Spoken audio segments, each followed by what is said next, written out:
loving you. We are all in this together. If you are struggling, we will carry a little extra. If you fall behind, we will slow down and walk with you. If life knocks us down, we will rise back up stronger. Let us show up for each other on the good days and the hard ones. You got us and you will always have us.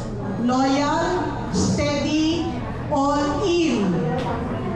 And even when we don't show it the way we want to, we love you more than our silence could ever explain. Ang ating pong backdrop, tingnan nyo lang naman po ninyo. Thank you lang, batchmates.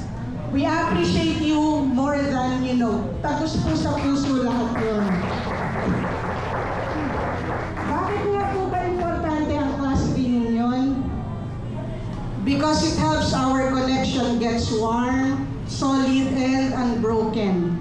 You will give us reasons to continue doing what we love to do, which is not solely centered on ourselves, but extending love to those who need love the most in our family and in our community.